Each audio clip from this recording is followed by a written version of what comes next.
Değerli izleyenler, birlikteliğimiz devam ediyor. Sabah saatlerinde de ifade ettiğim gibi bugünkü stüdyo konuğumuz Ulusal Birlik Partisi Milletvekili Sayın Hamza Ersan Saner bizlerle beraber. Sizden gelen mesajlarımızı hemen paylaşalım.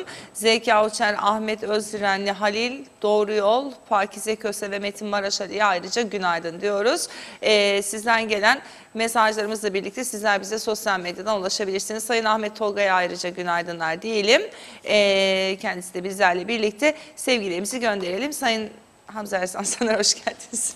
Günaydın, hoş bulduk. Maşallah sabahtan enerjiniz çok yüksek. Teşekkür ederim. Bugün program güzel geçecek diye umuyorum. Evet. Ve ekranları başında bizi izleyen tüm Kuzey Kıbrıs Türk Cumhuriyeti vatandaşlarınıza ve yurt dışından bizi izleyen tüm vatandaşlarımıza da sağlıklı ve mutlu bir gün dilemek istiyorum. Ay nazara geldim galiba. Günaydın Çiğdem demiş. Sevgili Güven Altun'a da günaydınlar ayrıca. Şimdi Sayın Saner, tabii çok pozitif bir enerjiniz var sizin de. Elbette ki hani aynaya nasıl bakarsanız öyle yansır ama ülkenin gündemi çok pozitif bir gündem değil. Ne yazık ki adli olayların son günlerde çok daha fazla yer aldığını görüyoruz yazılı basında. Ama bununla birlikte yazılı basında yer almasının dışında ülkede bu konuda demek ki bir hareketlilik var ki bu kadar polis basın subaylarının açıklamaları yer alıyor. FETÖ davası devam ediyor. Yani yasa dışı kürtaj davası. 3 yeni olay daha, tecavüz girişimleri, cinsel saldırılar vesaire derken ülkede bir de güvenlik konusu gündeme geldi. Bir takım haberler yayılmaya çalışıldı. Provokasyondan uzak durmak gerekiyor ama ülkenin halini, ahvalini nasıl değerlendiririz bu kapsamda? Şimdi tabii bu tip olaylar kimsenin tasvip edeceği olaylar değil. Onu peşin söyleyeyim. Bunun yanında da sizin de az önce ifade ettiğiniz gibi bunlar toplumda huzursuzluk yaratan olaylar. Fakat eminim ki son yapılan yasal düzenlemelerle de sizin tabii yargıda olan olaylar için konuşmak değil ama tecavüzden bahsettiniz. Herhalde verilen cezayı, verilecek olan cezanın ne olduğunu bilen bir tek kişi bile olsa bu işlerden çok çok uzak durması gerektiğini bilmesi gerekir diye düşünüyorum. Çünkü çok ciddi cezalar öngörüyor bu tip olaylar. Ben şunu söylemek istiyorum ama bu tamamen kişinin kendi kendini eğitme meselesi. Siz ne yaparsanız yapın, bu konuda sıkıntı varsa tamamen kişinin kendinden kaynaklanan bir sıkıntıdır. Bunun önüne geçebilmenin bir tek şeyi vardır. Eğitimli olabilmek, eğitebilmek, kendi kendinizin dünya görüşünü, nerede nasıl davranacağınızı çok iyi bilmekten geçmektedir. Bu tip olaylar sadece Kuzey Kıbrıs Türk Cumhuriyeti'nde yaşanmıyor. Buna benzer dünyaca olay birçok ülkede, en gelişmiş ülkelerde bile yaşanmaktadır. Bunların birçoğu gün yüzüne çıkarken birçoğu çıkamamaktadır. Hatta biliyorsunuz son yapılan dünyada yapılan anketlere göre Kıbrıs en güvenli ülkelerden de bir tanesi. Bunlara rağmen en güvenli ülkelerden bir tanesi. Bunlar dışarıda tutularak yapılan değerlendirmeler değil bunlar. Ama biz bunlar da var, bunlar olsun diye de bir şey asla söylemiyoruz. Aksine daha da güvenli olabilmek için. Yalnız burada emniyet teşkilatımızın da bu tip işleri yapıldıktan sonra gidip adamları yakalama şansı vardır. Ondan önce onları gidip eğitme şansı yok. Onu eğitebilmek hepimize düşmektedir. Özellikle basına düşmektedir. Eğitimle ilgilenen herkese düşmektedir. Hükümetlerin asli görevi olmak zorundadır. Dolayısıyla ben bunu böyle değerlendiriyorum. Zaten yapan cezasını fazlasıyla çekeceğinden eminim bu sizin bahsettiğiniz olayları. Diğeri konusunda yorum bile yapamam çünkü daha hiçbir şey ortada yok. Tamamen bu yargıya nakledilen bir olay. Yargı kendi kararını kendisine iletilenler doğrusunda verecektir. Dolayısıyla biz kendi işimize bakalım. Gerisini de herkes kendi işini yaparsa bence bu ülkede her şey normal yoluna girer diye düşünüyorum. Evet, yargıya bağlı bir olay dediniz. Lakin şunu atlamamak gerekiyor. Bizim ülkemizde şu anda organize suç kapsamına girebilecek suçlar işlenmekte. Gerek kundaklamalar olsun, gerekse bu Türkiye bağlantılı olduğu ifade edilen yasa dışı kürtaj olayı olsun. Hani bunlar somut örnekler olarak bugün önümüzde durduğu için özellikle bunları ifade ediyorum. Ama bizim ülkemizde ülkemizde organize suçlar yasası yok. Bunu yapmak da parlamentoya düşer sanıyorum ki bu konudaki çalışmalarla iyi. Yani bu konuda bir çalışma yapılıyor mu? Gündemde var mı? Yoksa yapılan güvenlik zirvesinde konuşuldu ve orada kaldı mı şeklinde Şimdi bir... tabii ben organize suçlar yasası var yok diye bu işe bakmaktan biraz farklı bir noktaya taşımak istiyorum boyutu. Buyurun. Yani şimdi organize suçlar yasası yok da bu işi yapanın yanında kalacak diye bir şey de yok. Çünkü Ağırlaştırılma amacı o maksadıyla. işin biliyorsunuz farklı bir yasayla engellenmesi mutlak surette mümkündür. Ve bu konuşulan her türlü mesela biz organ nakli yasasını yaptık. Burada iyi niyetle yapıyorsunuz siz bunu. Tabii ki bunu kötü niyetle kullanmak isteyen olabilir yani. Ben bunu şimdi bilemiyorum. Çünkü siz bir yasayı yaparken halkın ve vatandaşınızın iyiliği için yaparsınız. Bunu farklı bakarak algılayıp da buna farklı bir yönden de yaklaşanlar olabilir. Onlara karşı da emniyet tedbirleri alırsınız. Ha bu aldığınız tedbirler verilen cezalar veyahut verilmesi gereken cezalar yasada bellidir. Yasada verilen cezalarla ilgili bir sıkıntı varsa bu parlamentonun gündemine gelir. Bunlar ağırlaştırılabilir. Mesela biliyorsunuz bizim ülkemizde ömür boyu hapse mahkum olan bir kişi bir takım bağışlamalarla 8-10 yılda dışarıya çıkmış, yaşanmış örnekleri var. Ama şimdi onlar da meclisin gündemine geldi. O ağırlaştırıldı. Demek ki bu tip olayları esnek olaylar, günün koşullarına göre tekrardan yeniden değerlendirilebilecek olaylar. İlle de işte organize suçlar yasası yoktur da onu da yapalım da bunlar yargılansın da bir şeye ihtiyaç olduğunu inanmıyorum. Yasalarımızın güncellenmesi gerektiği konusunda evet doğru söylüyorsunuz. Gerekli olan yerlerde yasaların güncellenmesi tabii ki gerekiyor. Bu konuda ilgili makamlardan meclise yasa önerileri Başbakanlık kanalıyla geldiğinde zaten meclis bunların tümünü görüşüyor, yasallaştırmaya çalışıyor. Demek ki burada birimlerin birbiriyle daha sık koordinasyon içerisinde. Eğer bu sizin söylediğiniz sıkıntılar varsa ben bilmiyorum gerçekten. Şimdi bilmediğim bir konuda da bana yorum yaptırıyorsunuz aslında. Hiç sevmediğim bir şeydir bu benim. Çünkü kendi dalımın dışında pek konuşmak istemem. Herkes bildiği işi yaparsa zaten ülke daha doğru bir sisteme gider. Ama genel açıdan meclisteki 5 komitede çalışan bir milletvekili olarak şimdi bunu size söylüyorum. Bunlar geldiği takdirde tabii ki biz de bunları değerlendirip komitelerde uygun görüşler çerçevesinde yeniden yasalarımızı şekillendiriyoruz veyahut tamamen yeni yasalar yapıyoruz. Bunlar da gündemimize geldiği takdirde değerlendirilecektir. Evet, devam edelim. Bu şimdi gündeme gelen önemli bir konu da ekonomik protokol konusu. Evet. Maliye Bakanı Sayın Birikim Özgür meclis kürsüsünden yaptığı konuşmada Mart ayı maaşlarında sıkıntı yaşanabilme ihtimalinden bahsetti. Ekonomik protokolün imzalanması için işte bir Türkiye Ankara'ya gitti geldi gidecek 17 Mart tarihinde geldikten sonra CTP bunu MYK'ya götürür mü diye sorduk. Götürecek dedi Sayın Mehmet Ali Talat. Ve bu konuya nasıl bakıyorsunuz? Yani hükümetler arası imzalanan veya imzalanması muhtemel işte ekonomik programlarda veya hükümetler arası imzalanan anlaşmaların siyasi partilerin MYK'larına veya parti meclisine götürülmesi ve buradan başka bir karar veya benzer bir kararın çıkması ülke siyaseti açısından sürdürülebilir bir nokta mıdır? Ya da ülkenin ekonomik gelişmeleri açısından sürdürülebilir buluyor musunuz? Doğru mudur? Çünkü bu konuda da şöyle deniliyor. Hani hükümetleri oluşturan siyasi partilerin ruhu da zaten MYK'lardır. İşte partinin yetkili organlarıdır. O partilerden bağımsız hareketler edilemez vesaire gibi. Nasıl değerlendiriyoruz bunları? Şimdi Çiğdem Hanım bakınız buna biraz daha farklı bir bakış açısıyla girersek daha doğru yere, daha doğru saptamalar yaparız diye düşünüyorum. Şimdi biz 2013'te bir erken genel seçim geçirdik. Ve herkes halkın önüne çıktığında dedi ki ben şu programı uygulayacağım kardeşim. Ben şu programı uygulayacağım ve bizim halka sunmuş olduğumuz seçim bildirgelerimiz var. Bu seçim bildirgelerimiz bizim herhangi bir konuda ne düşündüğümüzü halkla paylaştığımız yazılı delillerimizdir. Şimdi diyoruz ki mesela biz Ulusal Birlik Partisi olarak ben çok net hatırlıyorum. Tüm kamu kurum ve kuruluşlarının özelleştirme yasası kapsamında değerlendirileceğini ifade etmiştik biz. Şimdi burada artık basamak basamak bunu ilerleyelim. Bu parti bir seçime giderken, bu seçim manifestosunu hazırlarken MYK'sının kararı var mı? MYK'sının tabii ki kararı olacak. Parti meclisinin kararı var mı? Tabii ki. Bunlar yani ortak o partinin tümünün benimsediği görüşler olarak gidiyor değil mi? Biz Ulusal Birlik Partisi olarak diyoruz ki biz bu görüşlerimizin arkasındayız. Şimdi bir kurultay geçirdik. Kurultaydan sonra yeni bir parti meclisimiz oluştu.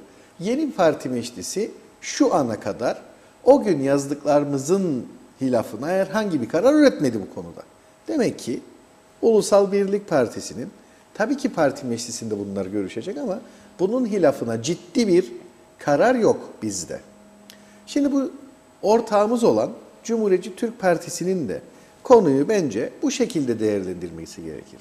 Ancak bu değerlendirme konu Ankara'ya gidileceği gün ve oradan programın gittikten sonra geleceği gün olmaması gerekir. Dersinizi önceden çalışmamız lazım. Siz çünkü bu ekonomik program yarın Ankara'ya gittiğinde hazırlanmayacak. Bu ekonomik program 6 aydır üzerinde çalışılıyor.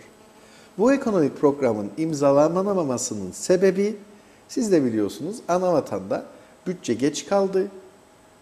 Bu sene seçimlerden dolayı. Ama bu gene de oradan değil. Biz bu hazırlıkları tam olarak tamamlayamadık. Demek ki Cumhuriyetçi Türk Partisi eğer parti meclisine bir şey götürecekse benim kişisel kanaatim bunu dün yapması gerekir. Program Ankara'ya gidip geldikten sonra değil. Ha tabii ben Cumhuriyetçi Türk Partisi Parti Meclisi'nin üyesi değilim. CTP mensubu da değilim ama yaklaşımın bu yönde olmasının doğru olacağını söylüyorum. Çünkü siz bir partiyseniz zaten seçime giderken ülkeyi nasıl yöneteceğinize dair bildirgeyi sunmuş durumdasınız. Bunun hilafına bir şeyiniz de varsa bugüne kadar partinizde bunları konuşmanız gerekirdi. Dolayısıyla Sayın Birikim Özgür'ü, Sayın Maliye Bakanımızı ben takdir de ediyorum. Çünkü en azından gerçekleri ifade etme konusunda cesur davranıyor. Saklamıyor. Bence bundan çekinmememiz lazım. Kral artık çıplak. Bunu sadece ifade ediyor Maliye Bakanı. Yani biz de çok sıkıntılar çektik. Ama ifade etmekte biraz geride durduk diyeyim. Ama bizde de aynıydı. Yani maaşların ödenmesi konusu evet gerçekten her ay büyük bir sıkıntıdır. Çünkü bir bütçe düşününüz. 4 milyar 400 milyon bütçenin 3 milyar 500 milyonu cari harcamalarınıza gidiyor. Ve siz bu bütçeyi ödemek için, karşılayabilmek için de %30 Anavatan'dan destek alıyorsunuz.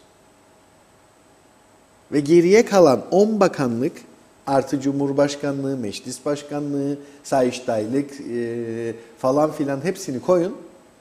1 milyar 100 milyon bütçeyle yıl 12 ay geçirmek zorunda. Şimdi ben size bir şey sorayım. Hep deriz ya tasarruf, tasarruf, tasarruf, tasarruf. Ya zaten bütçenin %25'i yani siz hastaneden ilaç alacaksanız bu 1 milyar 100 milyondan alırsınız. Hastanedeki röntgen makinesi hastaneye alınacaksa bu 1 milyar 100 milyondan alınacak. Yol yapılacaksa bu 1 milyar 100 milyondan yapılacak. Posta dairesinin aracı bir yerden bir yere gidecekse bu 1 milyar 100 bir yıl. Bir yıldan bahsediyorum. Bütün ülkenin çarkı. Peki olduğu gibi tasarruf yapalım. Yüzde kaç yapacağız? 20? 200 milyondur yapabileceğin tasarruf senin. Yoktur bir tasarruf. Yani 4 milyon 400'den %20 yaptığınızda 1 milyon TL yapar. 1 milyon zaten bize kalan diğer yıllık cari harcamalarımızdır. Yani bunları da hep konuşuyoruz ama artık bunları da ifade etmek zorundayız diye düşünüyorum. Ha sıkıntılar var mı? Var. Bunların da tasarruf altına alınması gerekir mi? Evet gerekir. Ben de inanıyorum buna. Ama bugün de bunları artık halkımızın da bilmesi gerektiğine ben de inananlardanım. Dolayısıyla şimdi bu ekonomik protokol imzalanmadığı takdirde memur maaşlarının ödenmesi değil esas sorun. Ülkeye gelecek olan yatırımlardır. Çünkü bu bütçe öyle ya da böyle 4 milyar 400 milyon tamamlanacaktır. Ben bunu açık söyleyeyim. Ben şunu da söyleyeyim. Sayın Birikim Özgür bu ödenecektir, ödenmekte sıkıntı da vardır demesine rağmen kendisini de takdir ettiğimi ifade ettim.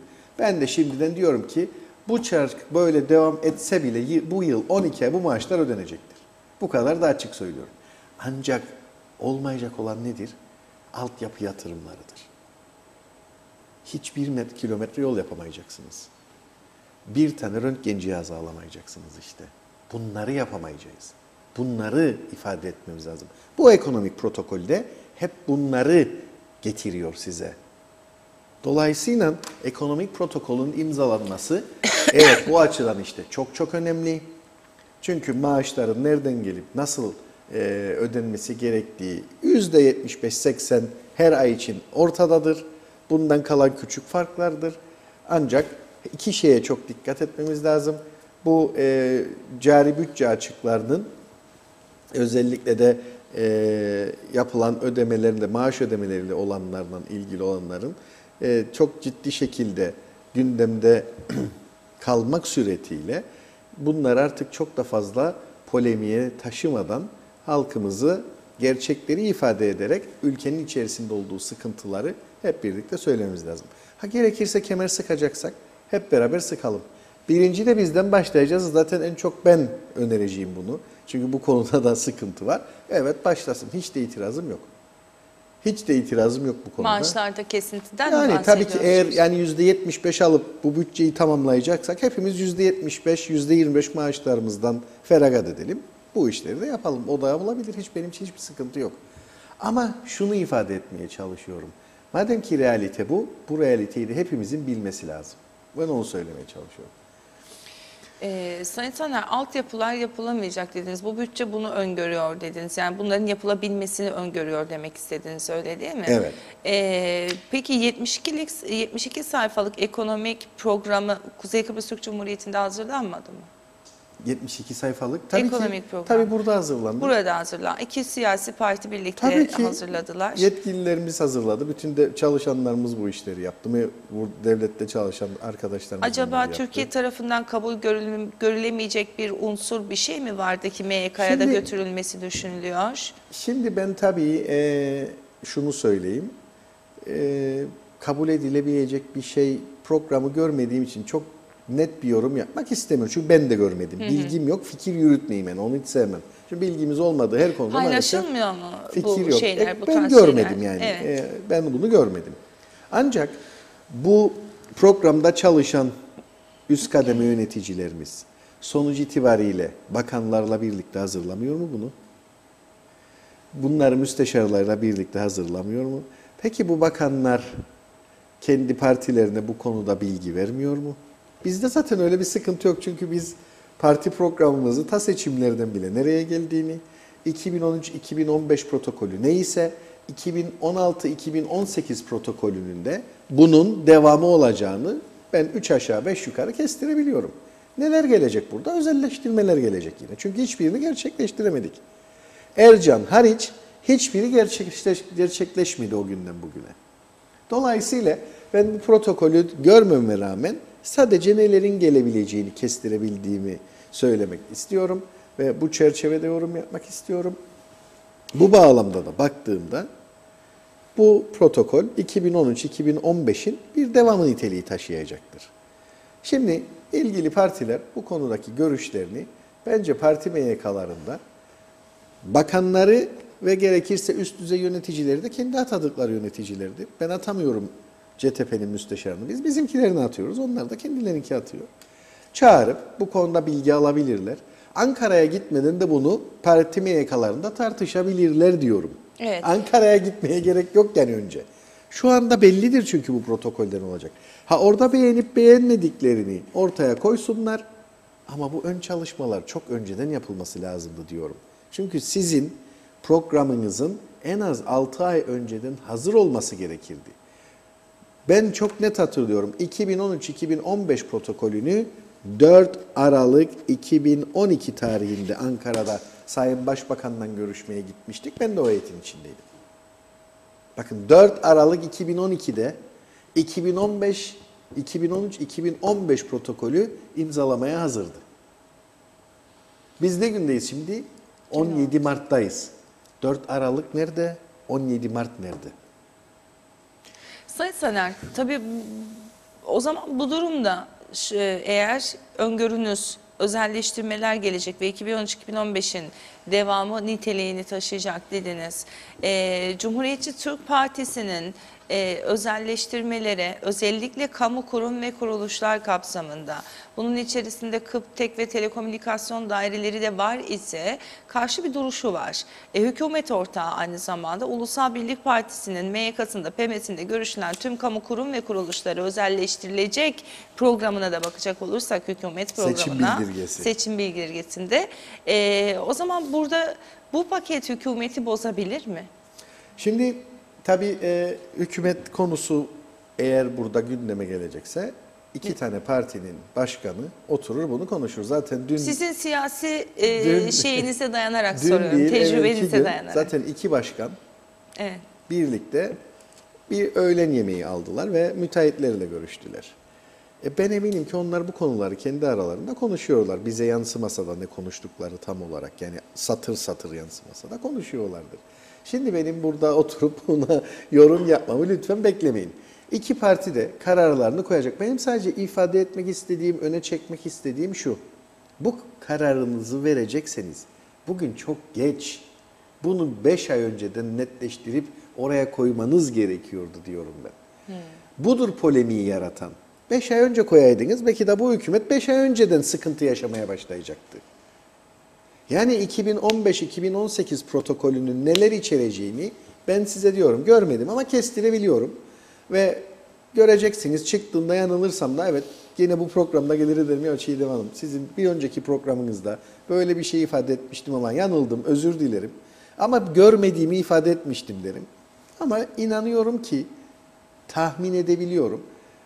Dünyanın gereğini yapmak zorundayız. Yani bir başka programlarda da söyledim. Ya dünyayla aynı ekonomik dili konuşmayı öğreneceğiz ya da ikinci bir şık, saray önü politikalarımızı devam ettireceğiz. Bakınız ben tamamen farklı bir boyuta gireyim. Şimdi Avrupa Birliği'ne üye olmak için ki Türkiye ile ilgili herhalde program içerisinde güncel konulardır. Soracağım. Gündeminizde varsa sorarsınız, değilse ben de bir şekilde konuşmak isterim bunları. AB üyeliği. Bir ülkenin Avrupa Birliği'ne üye olabilmesi için Helsinki kriterleri denilen kriterler vardır. Bu kriterlere uyarsanız Avrupa Birliği'ne üye olabilirsiniz. Bu kriterlere uymazsanız Avrupa Birliği'ne üye olmanız mümkün değildir. Bunlarda da birinci şart rekabet edilebilirlik şartıdır. Yani ülkenin Avrupa Birliği'ne katıldığı andan itibaren rekabet edebilecek durumda olması gerekir. Bu Helsinki kriterlerinde ayrıca çok net bir madde vardır. Diyor ki Merkez Bankası kamu kurum ve kuruluşlarını ayakta tutmak için maddi kaynak aktaramaz. Bizde aktarıyor mu? Zaten aktarmadığımız yer mi var? Şimdi ben size sorayım o zaman. Elektrik kurumu yarın çıkıp yakıt alacak olsa teminat mektubunu kim verir? Hükümet mi Hükümet verir? veriyor tabii. İşte bu kadar net. Şimdi bu Helsinki kriterlerine göre üye olmuş bir ülke, Kıbrıs Cumhuriyeti veyahut Malta. İkisi de elektrik konusunda deregasyon almış iki ülke. Neden? Elektriğe devlet bu katkıyı versindir bunun Türkçesi. Çünkü ada ülkesidir bunlar. Ekonomilerini hayatta tutmak için ciddi bir enerji ihtiyaçları vardır. Bu enerjiyi de sağlarken devlet gerekli şartları oluştursun diye verildi bu deregasyonlar. Ne oldu Güney Kıbrıs'ta şu anda? İsrail, Güney Kıbrıs, Yunanistan, Mısır bir araya geldi. Nasıl kabloyla elektriği bu ülkeler arasında geçirip Avrupa'ya enterkonnekte sistemi bağlanabileceklerinin konuştu, tartıştı. 2 gün sonra meclise öneri verildi. Deregasyonu olmasına rağmen elektrikte üretim ve dağıtımın ikiye ayrılması diye. Ne oldu Kıbrıs Hava Yolları? Ne oldu Kıbrıs Hava Yolları? Devlet Kıbrıs Hava Yolları'na, bakın şimdi elektrikte hakkı olmasına rağmen bu yasa önerileri meclise sunuldu. İkiye ayrılsın. Ya hak veriyor sana, buna aktar diyor. Üye olurken sana bu hakkı verdim. Neden ama? Çünkü ucuz enerji elde edip konuşmamın başında söylediğim gibi dünyada rekabet edebilecek çarkları çok daha iyi çalıştırabileceği için kendi ülkesinde maliyetleri düşüreceği için elektrik konusunda böyle bir adım atmaya çalışıyor Güney Kıbrıs. Ama aynı duyarlılığı şeyde göstermedi. Burada bu parayı aktar demesine rağmen aktarmıyor. Bunu bu yöntemle çözmeye çalışıyor. Kıbrıs Hava Yolları'nda aktarayım dedi. Hayır dedi. Aktaramazsın. Kapatacaksın. Ne oldu Kıbrıs Hava Yolları? Kapandı. Şimdi biz de hep Avrupa Birliği'ne yönelik birçok sempatimiz var, uğraşımız var. Hatta mecliste Avrupa Birliği yasalarını ülkemize adapte etmek için kurulan bir geçici komite var. AB Uyum Yasası Komitesi. Ben de o komitenin bir üyesiyim. Dolayısıyla şunu ifade etmeye çalışıyorum. Hem mecliste AB'ye uyum için yasalar yapmaya çalışıyoruz. Ondan sonra da atacağımız adımlar AB'nin kendi kriterlerini, AB'ye üye olmak için ortaya konan kriterlere aykırı olacak. Bu nasıl bir yaklaşımdır bunu bilemiyorum. Nasıl bir anlayış olabilir onu da anlamakta zorlanıyorum. Dolayısıyla bu konularda da sıkıntımızın olduğunu ifade etmek istiyorum ülkesel olarak. O zaman bu durumda Sayın Saner, eğer olası bir referandum olursa 2016 yılı içerisinde veya sonunda bir ihtimal adanın kuzeyinin de Avrupa Birliği'ne ki müktesebatın geçerli olabileceğine, daha doğrusu karar verilirse, yani her şey olumlu giderse, şu andaki mevcut halle, durumla Avrupa Birliği içerisinde ne oluruz? Şimdi Avrupa Yani Birliği yasaları yaparsınız içerisinde ama hani eğer dediğiniz gibi işte özelleştirmelerin esasa alındığı, reel ekonominin esasa alındığı bir yapının içerisinde Kıbrıs Türk nereye gider? Nasıl Şimdi olur, zaten ne olur? biliyorsunuz bu birinci gün diye yapılan çalışmalar var şimdi yani. Bir referandum oldu. Bu referandumda herkes evet yeni Kıbrıs Cumhuriyeti'nin oluşumunu kabul etti. Oluşacak olan yeni Kıbrıs Cumhuriyeti hem Birleşmiş Milletler'in hem de Avrupa Birliği'nin üyesi olacağından bu ilk günde ne olacak diye birçok çalışmalar var. Bu çalışmalar bir tek bizim için de geçerli değil. Çünkü Almanya bunu çok net yaşadı. Doğu Almanya ve Batı Almanya. Başladıktan sonra yani birinci günden itibaren Batı Almanya'da bu müktesebatın uygulanması için çok yoğun bir tempoyla çalışıldı.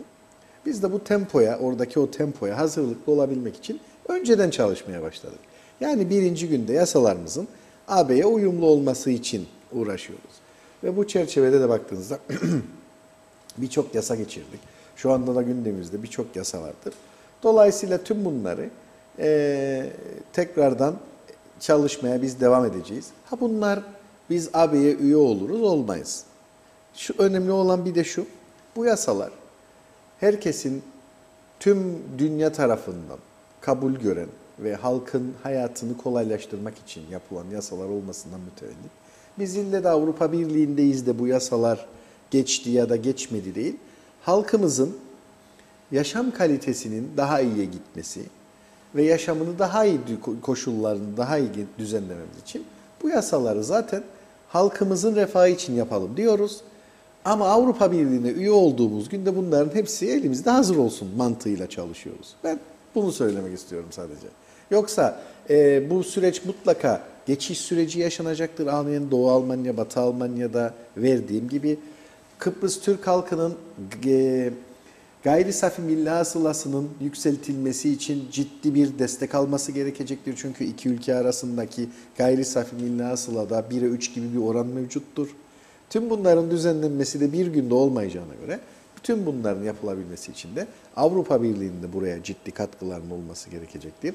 Bizim de bu AB uyum süreci içerisinde çıkardığımız yasalara bağlı olarak kendi iç bahçemizi düzenlememiz gerekecektir.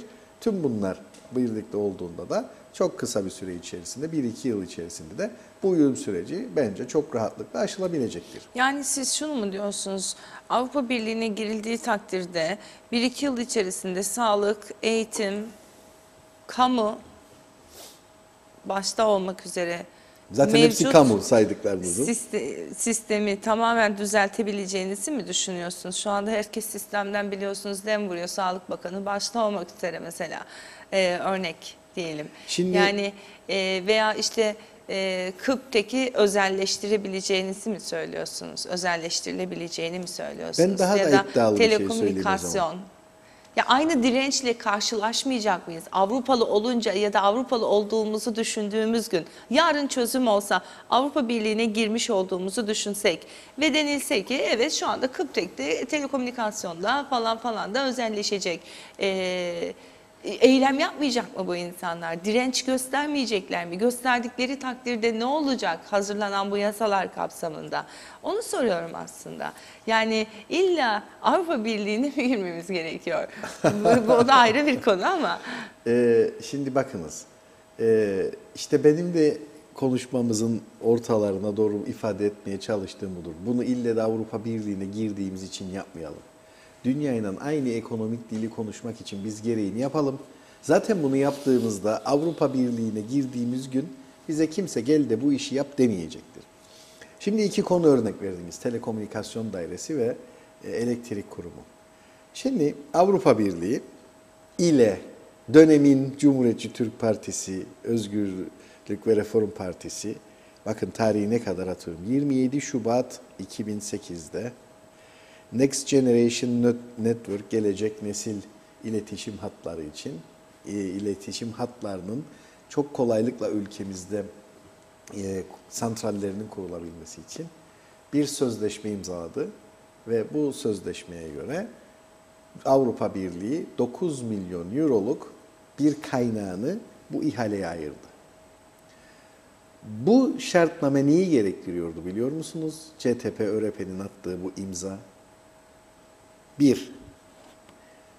Santraller Avrupa Birliği tarafından kurulacak ama santraldan sonraki hizmetler özel sektör tarafından verilecektir. Şimdi bu ne demektir? Sizin santralinizi düşününüz, getirecek size, kuracak ama telefon dairesine diyor ki sen bu santralden evlere telefon bağlamayacaksın. Kim bağlayacak bunu? Dışarıdaki müteşebbisler bağlayacak. Bu ne demektir? Bunu imzaladı zaten CTP-ÖRP. Ve bunu 2008'de imzaladı. 2008'den sonra 2009 seçim bildirgesini yazdı. 2013 seçim bildirgesini yazdı. Aynı CTP. Telsim Turkcell. Anlaşmanın bitmesine 1,5 yıl kala kiralama yöntemiyle özelleştirilmiştir. 40 milyon dolar birinden alındı, 40 milyon dolar diğerinden alındı. Ara bağlantı hakkı birine verildi, diğerine verilmedi. Zaten telefon dairesinin esas sıkıntı yaşamasının en önemli nedenlerinden biri bu. Ne oldu? Aylık ciro ülkede 20 milyon TL. Cironun %85'i özel şirketler tarafından yönetiliyor. Yani 20 milyon TL yaklaşık 10 milyon dolar, 8 milyon dolar 6-7 aylık ciro ile adamlar, ilgili şirketler, orada hiçbir suçları yok onların. Ben de yatırımcı olsam ben de girerim bu işe. Devlete ödediği paranın tümünü çıkarabiliyorsunuz. Yatırımlarınız hariç ama 18 yıllık da bir süre var önünüzde. Bakınız 6-7 aylık ciroyla bunu çıkarabiliyorsunuz. Ne oldu? Kim özelleştirdi bunları? Ben mi özelleştirdim? Hiç duydunuz mu ama özelleştirilsin bu şirketler? Hiç kimse de konuşmuyor bunu. Yani telefon dairesi. Ben zaten telefon dairesi özelleşecek diye yola çıktım. 4 tane silah çelenk yedim. Ama ben hep dedim ki telefon dairesi özelleşecek. O gün bugündür bir tane siyah çelenk gittiğini görmedim Ulaştırma Bakanlığı'na ama aynı mantık yine devam ediyor. Ama sadece bir tek şey var. Şimdi telefon dairesi özelleşecek diyoruz. Ya söyleyin işte kral çıplak. Özelleşecek kardeşim. Niye gizli? Geçen gün CTP'nin, çok özür dilerim, telefon dairesindeki yetkili sendikamızın, TELSE'nin CTP ile durumlarını gözden geçireceklerini bildiren bir yazısı çıktı. Buna da biraz şaşırdım. Yani ne demek? Telsen CTP ile ciddi bir ilişki içindeydi mi ilişkilerini? Yani bu kadar eylemi yaparken CTP mi yönlendiriyordu bize karşı kendini diye de düşünmeden kendimi alıkoyamadım. Çünkü diyor ki Sayın Başkan CTP ile ilişkilerimizi gerekirse gözden geçireceğiz. Allah Allah. Ne tür bir ilişkiniz var? Flört aşamasındayız. Evet, yani şunu söylüyorum. Evet. Avrupa Birliği bir prensipler manzumesinden oluşmaktadır. Buraya üye olmak isterseniz bu prensiplere uyarsınız. Bu prensipleri de aynen Güney Kıbrıs olduğu gibi katılım anlaşması, sözleşmesi imzalanırken delegasyonlarınızı aldınız. Alamadınız, bitti. Geçen gün Strasbourg'daydık. Bir tane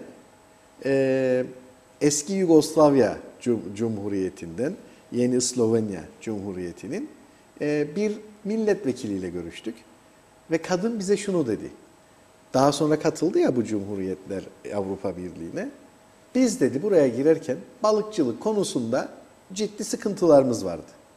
Çünkü Avrupa Birliği'nin balıkçılıkla ilgili çerçevesi çizilmiş durumdaydı.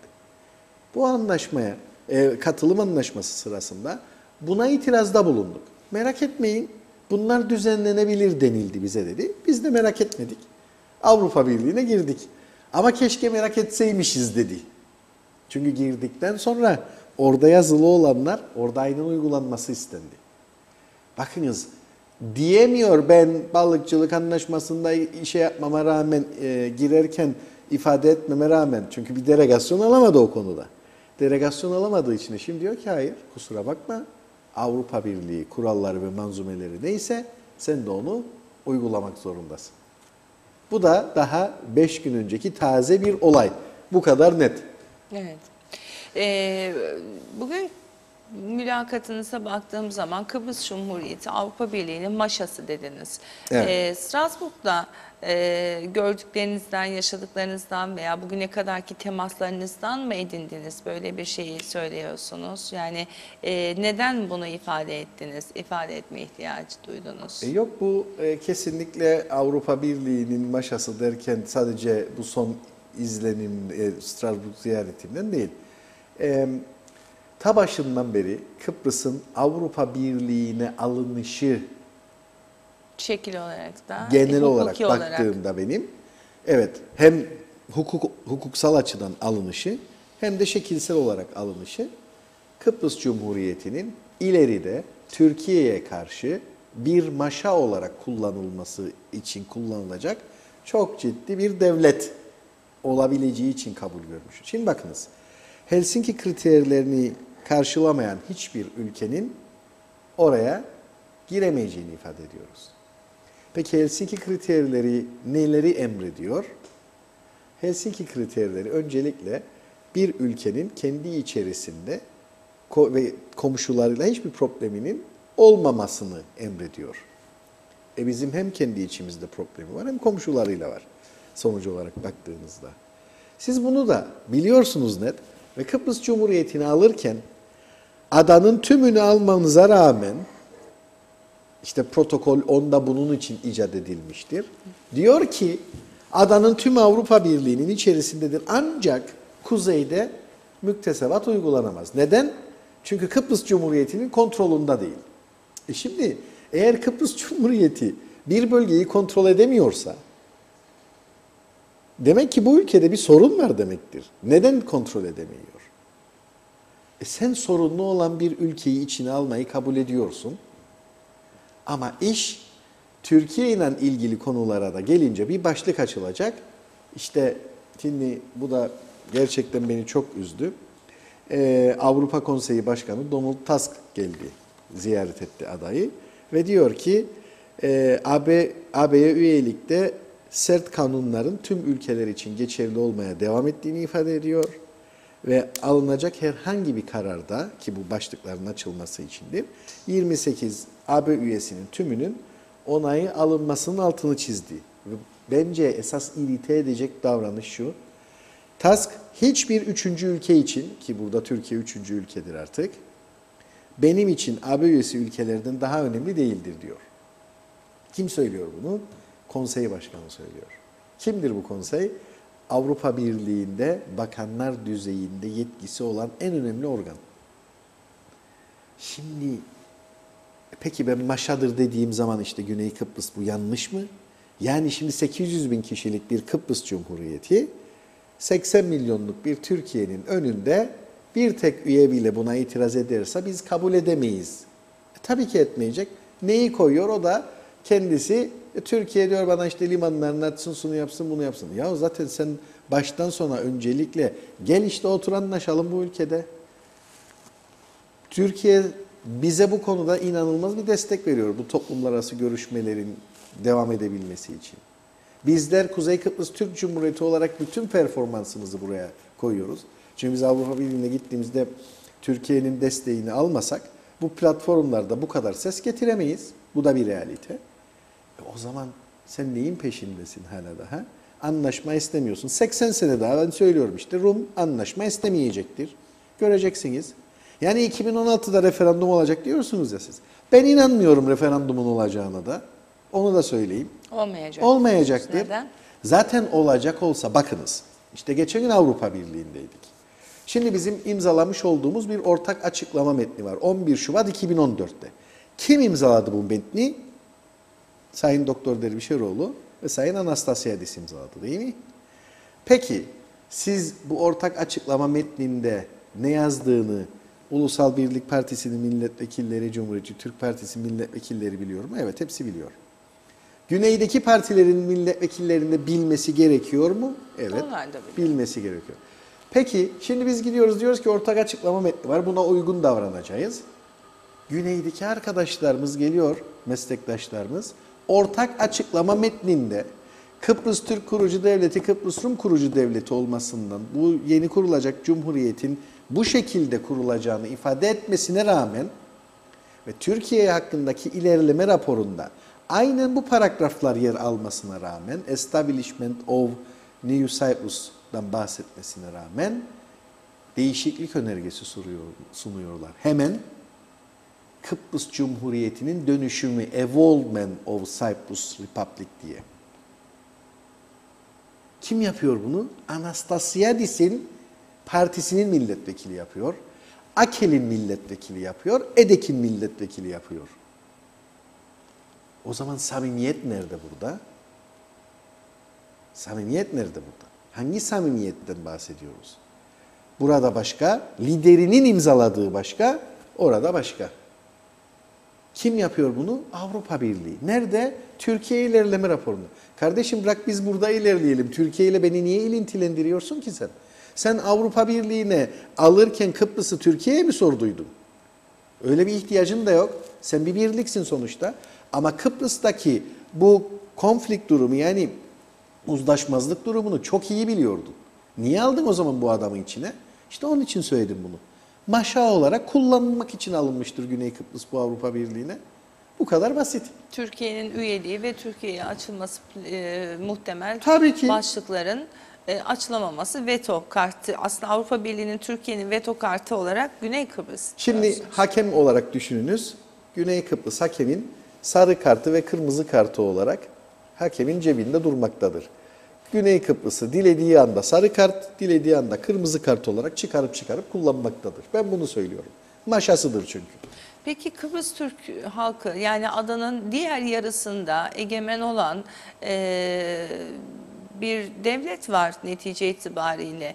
Tüm bu gelişmelerin içerisinde yapabileceğimiz hiçbir şey yok mu?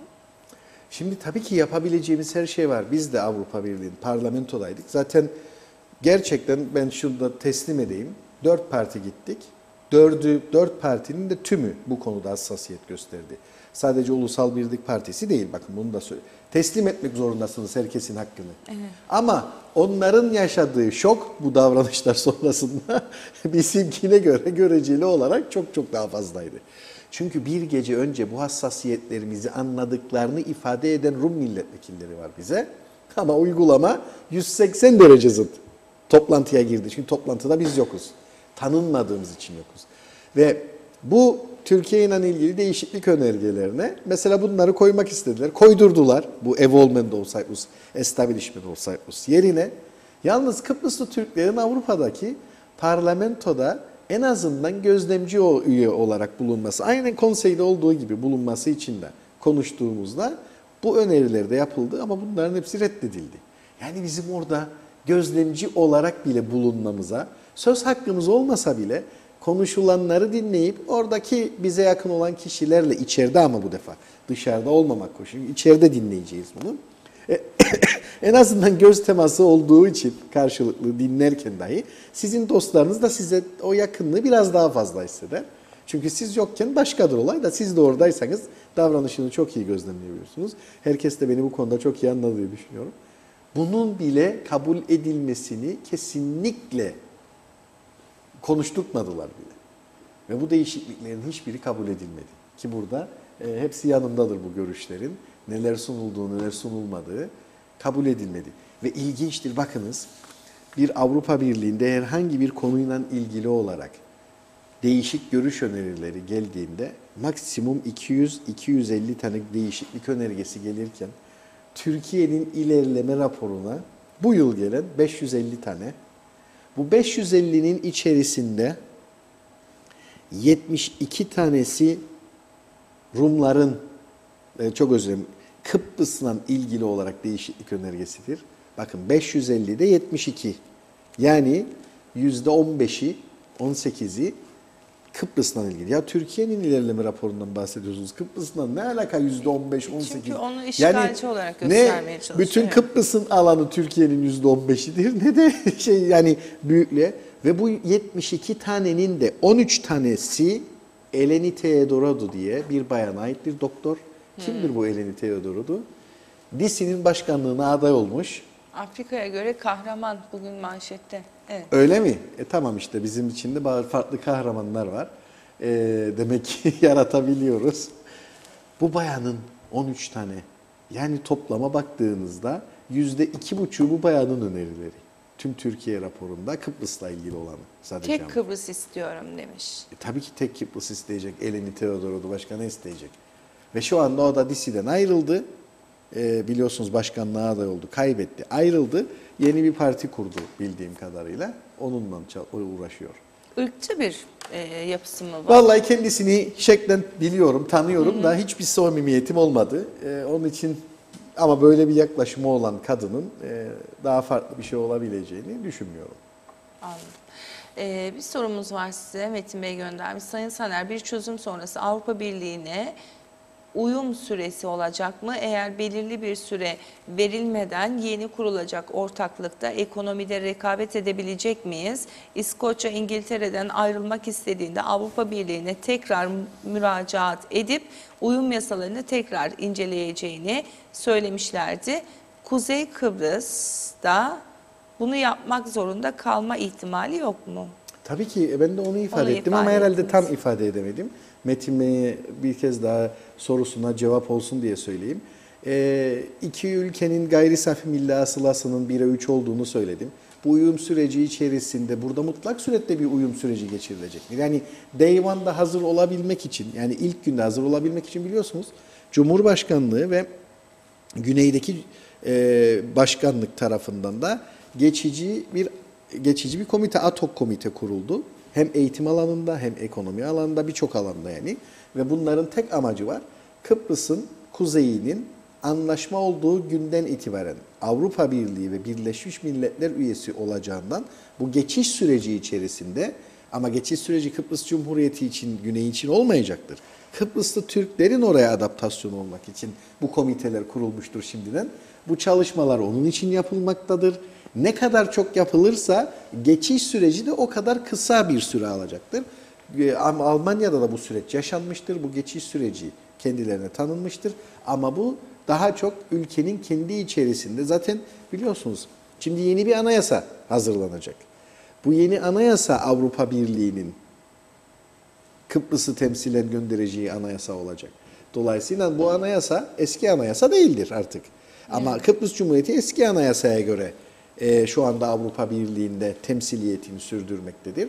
Dolayısıyla tüm bunlar evet tabii ki bizde de bir geçiş süreci olacaktır. Bu geçiş süreci yaşanacaktır. Ve bu geçiş süreci maddi ve manevi Avrupa Birliği tarafından desteklenecektir. Şu anda da bu destek devam ediyor. Tusk'ın zaten burada olma sebeplerinden bir tanesi budur. Martin Schulz önümüzdeki hafta burada olacaktır.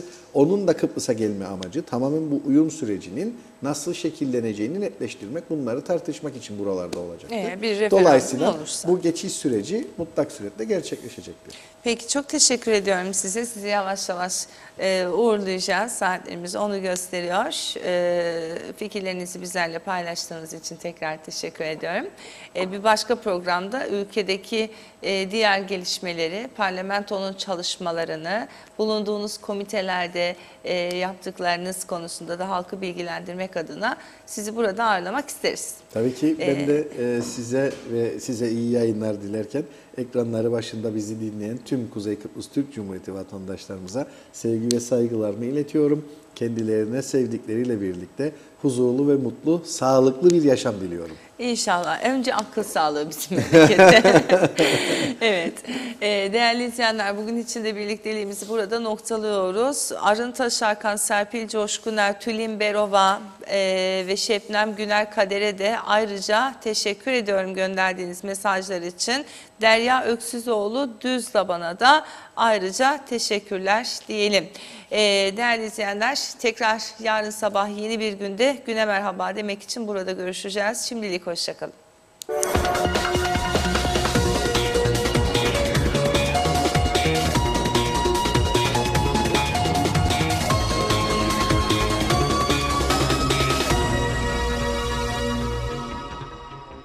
Bazanlar var dursun istersin, hayatın tamamı olsun istersin. Kaçmasın istersin, hiç bitmesin istersin.